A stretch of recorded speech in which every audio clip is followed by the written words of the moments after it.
Alright, hey everybody, today we're going to take a look at colons and semicolons. So two more punctuation marks to add to our list here. So just a quick overview. First we're going to do a lesson about colons, then we're going to do a lesson about semicolons. So when you're using colons, typically it's for when you're introducing a list. So for example, you would say something like, please pick up the following things. And saying the following things lets us know that you're going to head into a list. So then you just put a colon there, and then you list off those things. So milk, eggs, cheese, and bacon. Sometimes you can use a colon when you're providing examples. And I've taken the following quote from grammarbook.com. A colon may be used between independent clauses when the second sentence explains, illustrates, paraphrases, or expands on the first sentence. So you could say something like, he was a star athlete, and then you explain that and say, he won every medal in his category. So you could put a colon there.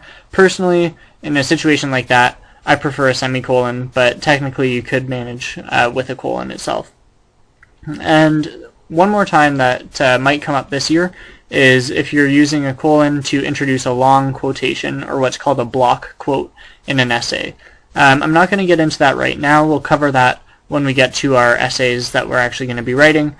So for now, just think of the first two, introducing a list, and when providing an example or paraphrasing or expanding on a second sentence.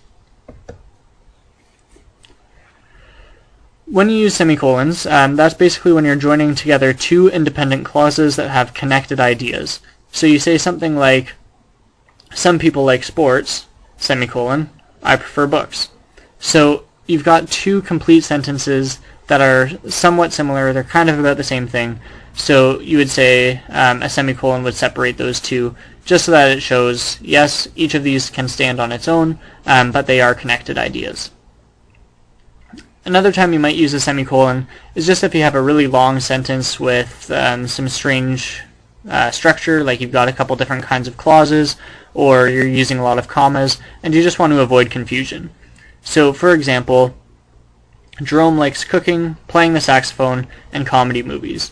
You'll notice that there are already a couple commas in there, so you separate with a semicolon when you go into the next part, just so that it kind of breaks up where all of the commas are and it makes it a little less confusing. So then you can go into your second independent clause. Again, that can stand on its own.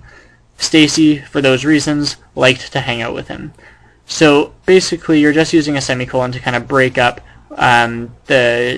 the commas, have a little more clear punctuation rather than just using the same kind all the time. So that's all I've got for colons and semicolons. So go on to mygradebook.com and try out the punctuation quiz, test your knowledge, and if you need some more help, watch this video again and try to get that quiz mastered.